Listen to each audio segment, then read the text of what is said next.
हाय दोस्तों, मैं चैनल माँ ऑनलाइन एग्जाम से आप सभी का स्वागत है। तो दोस्तों, आज हम बायोलॉजी का साइंस से लूसेंट बुक का पार्ट थर्ड कराने के लिए जा रहा हूँ, जो सभी प्रतियोगी परीक्षा में समान रूप से उपयोगी है। आप लोग इसे अच्छा से देखें और बारीकी से समझें, क्योंकि ये क्वेश्चन जो मैं कराने के लिए जा रहा हूँ ये अभी ग्रुप डी एनटीपीसी एग्ज़ाम और एसएससी जीडी एसएससी में बहुत बार पूछा हुआ क्वेश्चन है। मैं प्रीवियस ईयर का ही समझ लीजिए क्वेश्चन है, वही पूछा है, जो आप लोग इसे अच्छा से देखें। तो चलिए हम लोग क्वेश्चन नंबर 208 कराने के लिए जा रहा हूँ। तो आप लोग इसे अच्छा से देखें। अगर आप लोगों को यह वीडियो अच्छा लगे तो subscribe, comment, like and share ज़रूर करें दोस्तों। तो चलिए पार्ट थर्ड मैं कराने के लिए जा रहा हूँ बायोलॉजी का आज। तो पार्ट थर्ड से क्वेश्चन नंबर 8 से क्वेश्चन नंबर 207 पहले हम पार्ट 2 में करा चुके हैं और पार्ट 1 में भी। अब हम जो है 208 से कराने के लिए जा रहा हूँ पार्ट थर्ड में। तो दोस्तों आप लोग इसे अच्छा से देखें। चलिए शुरू करते हैं क्वेश्चन नंबर 208। देखिए, जब हम बकरी या भेड़ का मांस खाते हैं तब हम बकरी या भेड़ का मांस खाते हैं तब हम बताइए आप लोग, इसका आंसर क्या हो जाएगा? द्वितीय उपभोक्ता है। तब हम लोग क्या होते हैं? द्वितीय उपभोक्ता होते हैं। क्वेश्चन नंबर 109 देखिए, निम्न में से कौन आहार श्रृंखला का निर्माण करता है? मतलब कौन आहार श्रृंखला का निर्माण करता है? क्वेश्चन नंबर 209 का आप लोग आंसर दीजिए। 209 का आप लोग आंसर दीजिए, क्या होगा इसका आंसर?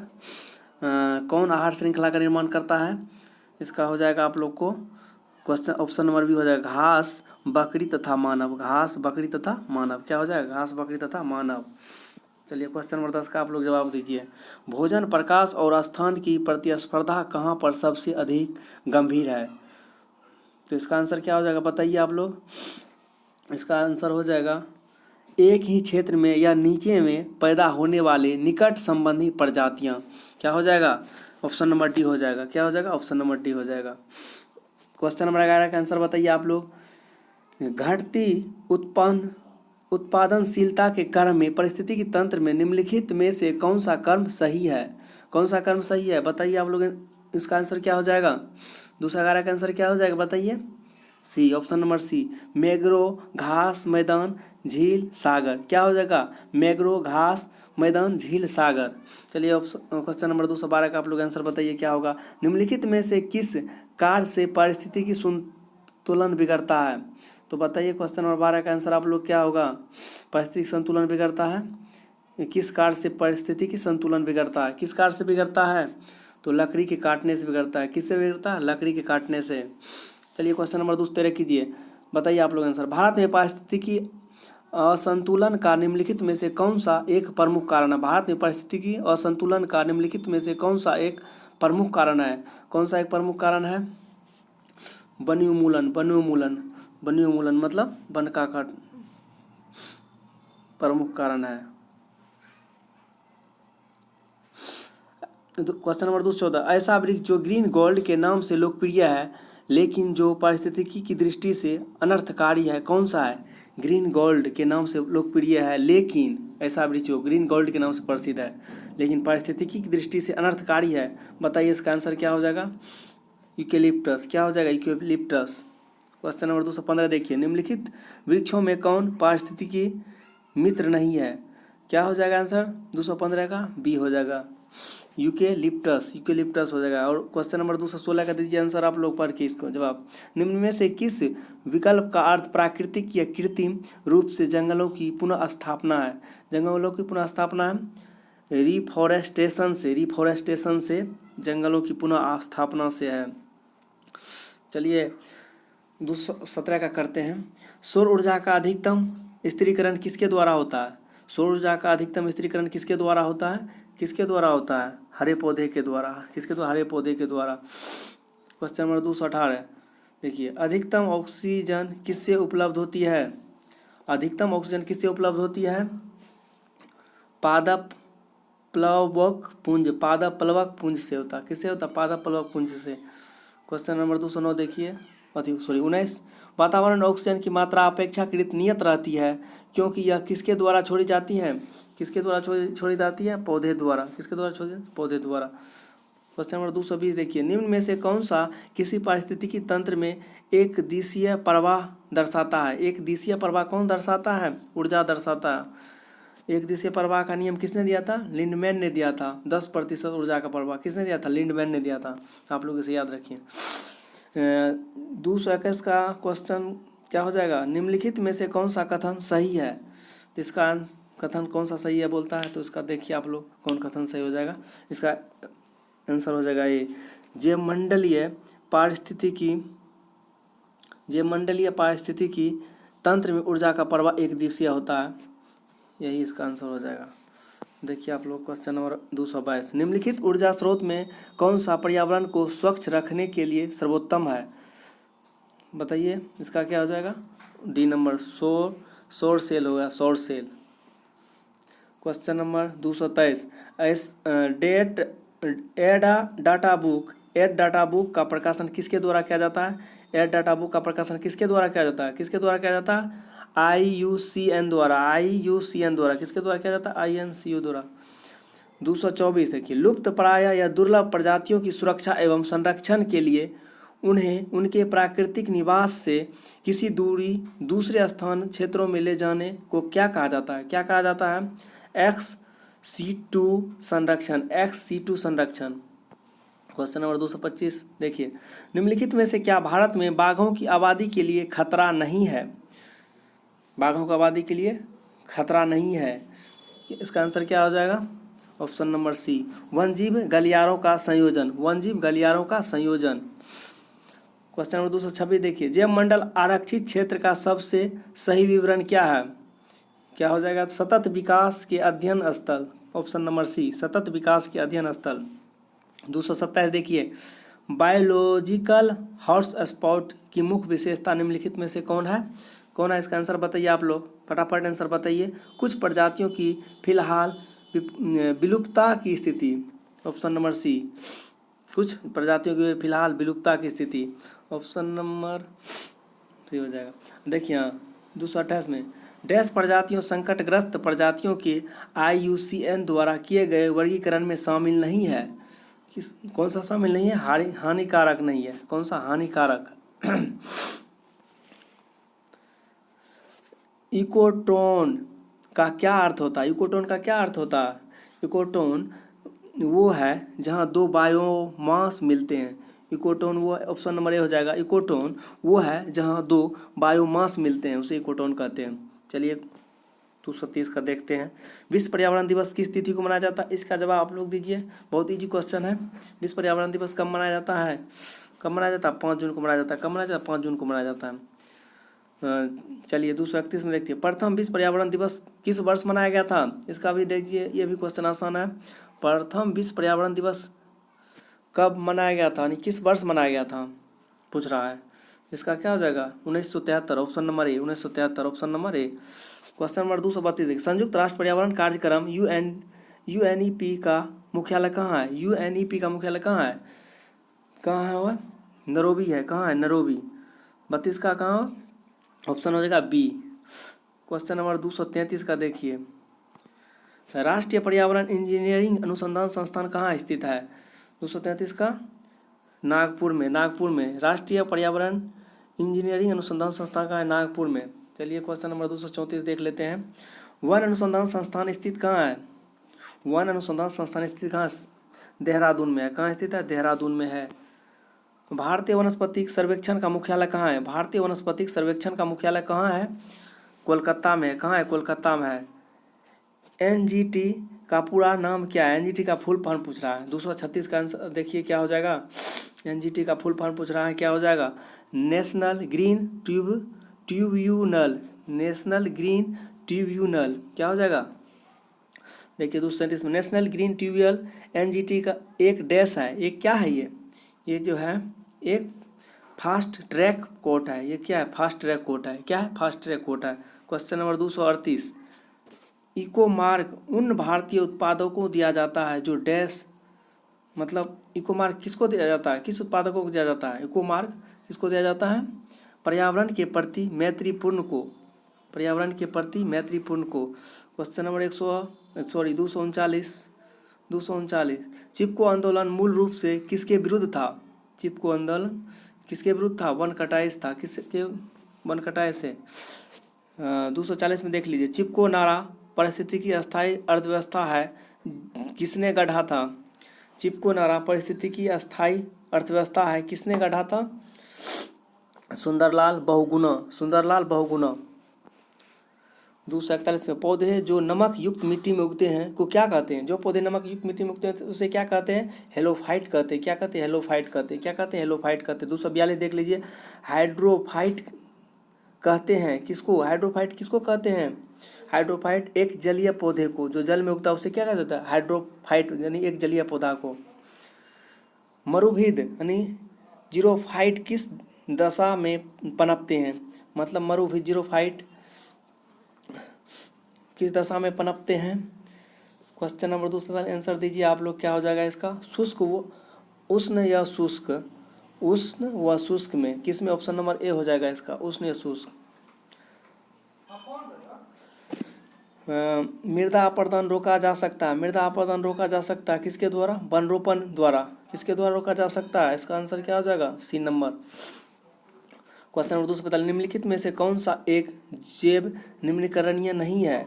कौन सा एक जैव निम्नीकरणीय नहीं है? चांदी की पन्नी। चांदी की पन्नी नहीं है। 246, निम्नलिखित में से क्या जैव अपघटनीय है? क्या जैव अपघटनीय है? पेपर। क्या जैव अपघटनीय? पेपर। 247, निम्न में से कौन सा प्रदूषण कारक जैवीय रूप से अपघटित होता है? कौन सा अपघटित जैवीय रूप से होती है? मल। कौन सा? जैवीय मल।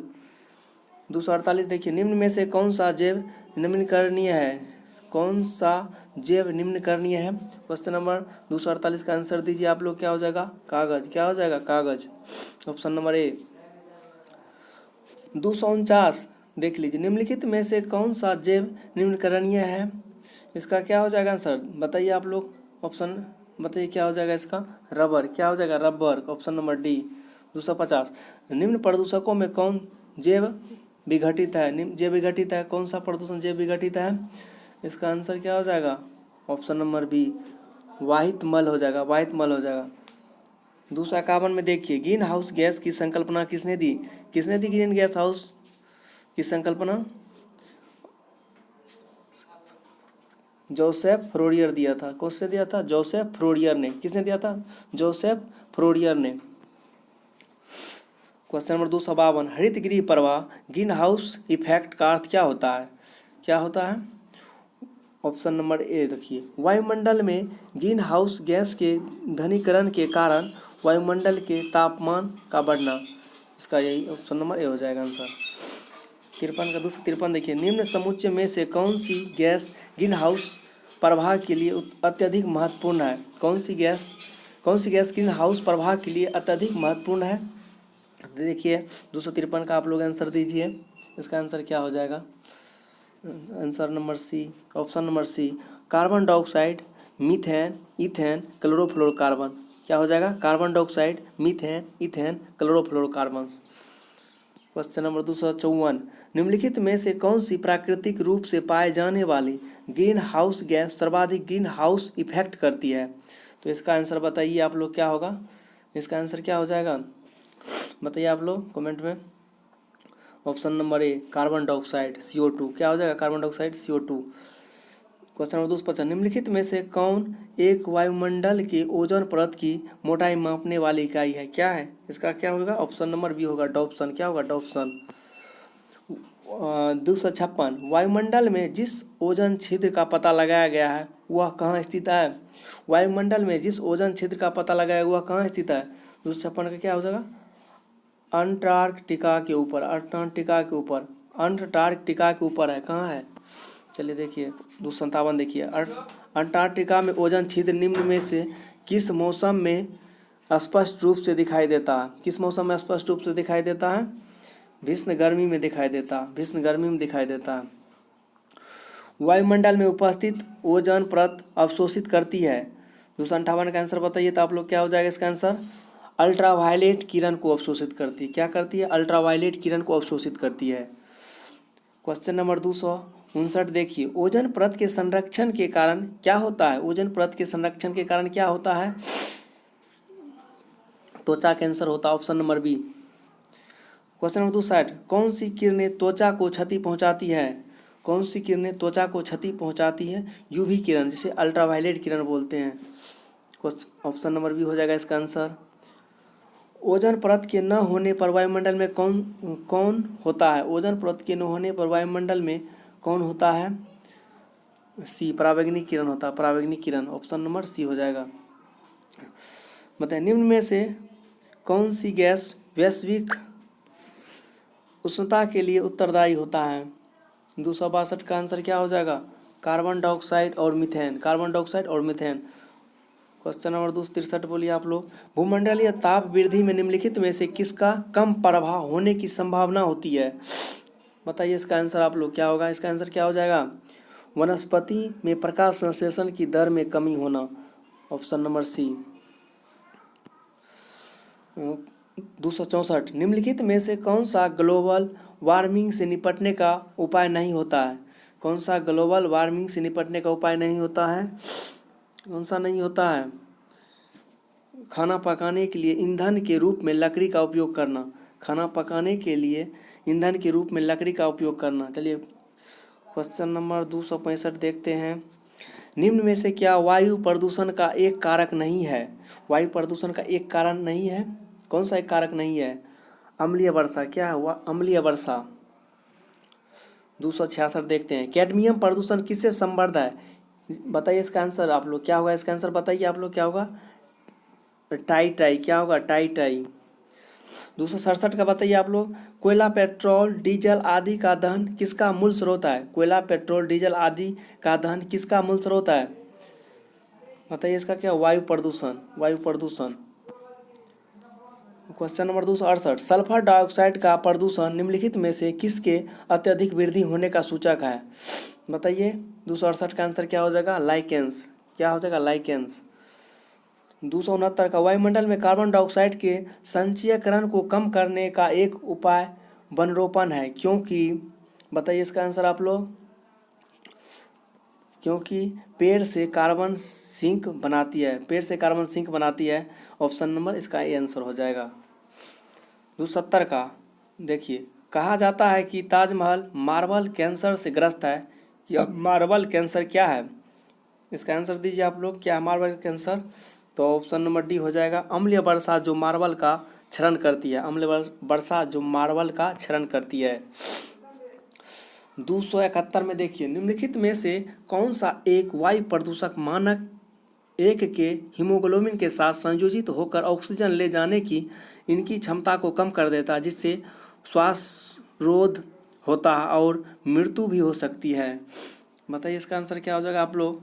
Carbon monoxide, carbon monoxide, carbon monoxide. बताइए 272 का, पर्यावरण में प्रदूषकों की उपस्थिति को सामान्य पीपीएम में व्यक्त किया जाता है। यह पीपीएम का पूर्ण रूप क्या है? फुल फॉर्म क्या है पीपीएम का? पार्ट्स पर मिलियन, पार्ट्स पर मिलियन। क्या हो जाए? पार्ट्स पर मिलियन। 273 में देखिए, प्रदूषण में सूचकांक एसपीएम का पूर्ण रूप क्या है? प्रदूषक में सूचकांक एसपीएम का पूर्ण रूप क्या है? बताइए आप लोग, इसका आंसर क्या हो जाएगा? Suspended particulate matter, suspended particulate matter. इसका आंसर क्या हो जाएगा? Option number B. वायु प्रदूषण के संदर्भ में पीएम क्या क्या तात्पर्य है? वायु प्रदूषण के संदर्भ में पीएम का तात्पर्य क्या है? बताइए आप लोग, इसका आंसर क्या होगा? कनिकाय पदार्थ। क्या होगा? कनिकाय पदार्थ। क्वेश्चन नंबर 275, पर्यावरण अध्ययन के संदर्भ में सीईआर किसे संदर्भित करता है? सीईआर किसे संदर्भित करता है? इसका आंसर बताइए आप लोग, इसका आंसर क्या हो जाएगा? Certified emission reduction, certified emission reduction. इसका आंसर क्या हो जाएगा? Option number A. Peroxyacetyl nitrate PAN क्या है? इसका बताइए आंसर क्या हो जाएगा। ऑप्शन नंबर सी, गौण प्रदूषण, गौण प्रदूषण। 277 का देख लीजिए, निम्नलिखित किस विकल्प का अर्थ है कि कोहरा जो धुओं से मिलकर प्रदूषित होता है। क्या होगा इसका। ऑप्शन नंबर डी, स्मॉग, धुओं से मिलकर होता है स्मॉग। बताइए 278 का, पृथ्वी शिखर सम्मेलन हुआ था, पृथ्वी शिखर सम्मेलन हुआ था, कब हुआ था पृथ्वी शिखर, कहाँ पे हुआ था, पूछ रहा है कहाँ पे हुआ था पृथ्वी शिखर सम्मेलन। रियो डियो जेनेरियो में हुआ था, रियो डियो जेनेरियो में हुआ था। ऑप्शन नंबर सी हो जाएगा। इसका देखिए 279 का देखिए, क्योटो प्रोटोकॉल क्या है, क्योटो प्रोटोकॉल क्या है, इसका आंसर दीजिए आप लोग। ये क्वेश्चन भी आया है, भी आया है। इस क्वेश्चन का आंसर दीजिए आप लोग, क्या हो जाएगा। क्योटो प्रोटोकॉल क्या है, इसका आंसर हो जाएगा ऑप्शन नंबर डी। यह ग्लोबल वार्मिंग को कम करने के उपाय करने के लिए देश की बीच करारा होता है, देशों के बीच करारा होता है। चलिए 280 देखते हैं। क्वेश्चन नंबर 280 देखिए, क्योटो प्रोटोकॉल किस वर्ष में प्रभावी हुआ था, किस वर्ष में प्रभावी हुआ था। 2005 में। क्योटो प्रोटोकॉल किस वर्ष में प्रभावी, 2005 में। क्वेश्चन नंबर 281, मार्टियल प्रोटोकॉल किससे संबंधित है, मार्टियन प्रोटोकॉल किससे संबंधित है। देखिए VVI क्वेश्चन ये सभी है, आप लोग इसे अच्छा से देखें। ऑप्शन नंबर ए हो जाएगा, ओजोन परत के क्षय को रोकना, ओजोन परत के क्षय को रोकना। वैसे सभी क्वेश्चन VVI है। इसका आंसर क्या हो जाएगा 281 का ए, क्या हो जाएगा ए, मार्टियल प्रोटोकॉल के ओजोन परत के संरक्षण से है। 282 देखिए, वातावरण में क्लोरोफ्लोरोकार्बन उत्सर्जन पर प्रतिबंध लगाने संबंधी प्रथम प्रोटोकॉल कहाँ बना था, कहाँ बना था, मार्टियल में बना था, मार्ट्रियल में बना था, मार्टियल में। 283 का देखिए, क्वेश्चन नंबर 283 देखिए, मार्टियन सम्मेलन 1987 में कौन सा बड़ा फैसला लिया गया था, कौन सा बड़ा फैसला लिया गया था, बताइए आप लोग इसका आंसर। विकसित देश 2000 तक पूरी तरह से CFC उत्पादन पर प्रतिबंध लगाएंगे। ऑप्शन नंबर, इसका आंसर हो जाएगा ए, ऑप्शन नंबर क्या हो जाएगा ए। बताइए इसका 284 का आंसर आप लोग बताइए। कार्टागेना प्रोटोकॉल का संबंध क्या है, बताइए आप लोग इसका आंसर। इसका जैव सुरक्षा समझौता से, क्या हो जाएगा, जैव सुरक्षा समझौता से। ऑप्शन नंबर ए, उर्वरक के अत्यधिक प्रयोग से होता है, बताइए आप लोग इसका आंसर। 285 का क्या होगा, ऑप्शन नंबर डी हो जाएगा, उपयुक्त सभी हो जाएगा, उपयुक्त सभी होता है। मृदा प्रदूषण, जल प्रदूषण, वायु प्रदूषण, उर्वरक के अत्यधिक प्रयोग से होता है, सभी होता है, मतलब मृदा प्रदूषण, जल प्रदूषण, वायु प्रदूषण सभी होता है। क्वेश्चन नंबर 286 देखिए, निम्नलिखित में से कौन सा जल प्रदूषण का कार्य नहीं है, बताइए। 286 का आंसर क्या हो जाएगा, ऑप्शन नंबर सी, तट पर मछली पकड़ना, तट पर मछली पकड़ना। 287 का क्वेश्चन देखिए, पेयजल आपूर्ति में क्लोरीफॉर्म की उपस्थिति डैश का लक्षण है, क्लोरीफॉर्म की उपस्थिति डैश का लक्षण है, किसका लक्षण है, बताइए। 287 का आंसर क्या हो जाएगा, बताइए। Option number D, option number D हो जाएगा, मानव अपशिष्ट से संदूषण, मानव अपशिष्ट से संदूषण। चलिए 288 देखते हैं, निम्न में से कौन सी खरपतवार औद्योगिक बहिस्राव से होने वाले जल प्रदूषण को नियंत्रित करता है, बताइए। 288 का आंसर क्या हो जाएगा, बताइए। पार्थेनियम, ऑप्शन नंबर ए हो जाएगा, पार्थेनियम, ऑप्शन नंबर ए हो जाएगा। 289 का देखिए, जल उपचार संयंत्र में क्लोरोमाइन के उपयोग से क्या सुनिश्चित किया जाता है, जल संचार मतलब जल उपचार संयंत्र के क्लोरोमाइन के प्रयोग से क्या सुनिश्चित किया जा सकता है, मतलब ये क्या हो जाएगा इसका आंसर। अस्थायी कठोरता दूर करना, अस्थायी कठोरता, ऑप्शन नंबर डी हो जाएगा, अस्थायी कठोरता। 290 देखिए, जल में प्रदूषकों के रूप में मौजूद लोहे और मैग्नीज को किसके द्वारा नहीं हटाया जा सकता है, इसका बताइए आप लोग, क्या हो जाएगा आंसर, जल्द फटाफट बताइए। इसका हो जाएगा ऑप्शन नंबर बी, क्लोरीनीकरण, क्लोरीनीकरण हो जाएगा, इसका आंसर क्या आ जाएगा, ऑप्शन नंबर बी, क्लोरीनीकरण। 291 देखिए, निम्नलिखित विकल्पों में से कौन सा जल प्रदूषण का उपचार है, जल प्रदूषण का उपचार कौन सा है, बताइए इसका आंसर फटाफट। 291 का आंसर बताइए आप लोग, प्रतिवर्ती प्रासरण होगा, प्रतिवर्ती प्राशन होगा। चलिए देखते हैं क्वेश्चन नंबर 292 को, शोर के किस स्तर से ऊपर का शोर कान में दर्द एवं क्षति का कारण होता है, बताइए इसका आंसर क्या होगा, क्षति का और दर्द का कारण होता है। लगभग 130 डेसिबल, लगभग 130 डेसिबल, क्या हो जाएगा, लगभग 130 डेसिबल। क्वेश्चन नंबर 293 निम्नलिखित में से कौन सा ध्वनि प्रदूषण का प्रभाव नहीं है? निम्नलिखित कौन सा ध्वनि प्रदूषण का प्रभाव नहीं है? बताइए, इसका आंसर क्या हो जाएगा? ओजोन क्षय। क्या हो जाएगा? ओजोन क्षय। निम्नलिखित में से कौन सा ध्वनि प्रदूषण का एक प्रभाव नहीं है? 294 का बताइए आप लोग क्या होगा? त्वचा रोग।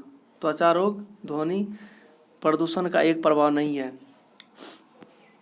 बताइए 295 के हठीले कार्बनिक प्रदूषणों का परिवहन ज़्यादातर डैश द्वारा किया जाता है। हठीले कार्बनिक प्रदूषणों का परिवहन ज़्यादातर किसके द्वारा किया जाता है? बताइए, इसका आंसर क्या होगा? ऑप्शन नंबर सी, हवा और पानी। हवा और पानी। डैश कचरे में एक कार्बनिक अपशिष्ट होता है। बताइए 296 का आंसर बताइए क्या होगा? सब्जी के छिलके। सब्जी के छिलके। ऑप्शन नंबर सी। 297 निम्नलिखित में से कौन सा बिजली उत्पादन का एक पर्यावरण के अनुकूल ढंग नहीं है? कौन सा नहीं है? Thermal power. थर्मल पावर नहीं है। ऑप्शन नंबर ए। 298 जैव आवर्धन का कारण क्या है? यह जैव संचयन। जैव आवर्धन या जैव संचयन का कारण क्या है? बताइए, इसका आंसर क्या हो जाएगा? इसका आंसर होगा बी। ऑप्शन नंबर बी हो जाएगा ऑर्गेनोक्लोरीन। ऑर्गेनोक्लोरीन हो जाएगा। ऑर्गेनोक्लोरीन हो जाएगा। 299 देख लीजिए निम्नलिखित में से कौन सी समस्या पर्यावरण संबंधी नहीं है? निम्नलिखित में से कौन सी समस्या पर्यावरण संबंधी? इसका आंसर बताइए आप लोग क्या हो जाएगा? वन रोपण। वन रोपण। देखिए क्वेश्चन नंबर 300 चेरनोबिल महाविपदा किसके प्रदूषण का परिणाम है? चेरनोबिल महाविपदा किसके प्रदूषण का परिणाम है? किसके प्रदूषण का परिणाम है? ऑप्शन नंबर बताइए क्या क्या इसका आंसर हो सकता है? रेडियोधर्मी अपशिष्ट। क्या हो जाएगा? रेडियोधर्मी अपशिष्ट। सॉलिड वेस्ट निम्नलिखित में से और किस नाम से जाना जाता है? सॉलिड वेस्ट निम्नलिखित में और किस नाम से जाना जाता है? इसका ऑप्शन नंबर क्या हो जाएगा? ऑप्शन नंबर सी हो जाएगा स्लेज से। स्लेज से। देखिए लास्ट क्वेश्चन, आज का लास्ट क्वेश्चन, क्वेश्चन नंबर 203 निम्नलिखित में से कौन सा एक पर्यावरणीय परिवर्तन के प्रति सर्वाधिक संवेदनशील है? कौन सा है? उभयचर। कौन है उभयचर? तो अगर आप लोगों को ये वीडियो अच्छा लगे सब्सक्राइब, लाइक और कमेंट जरूर करें।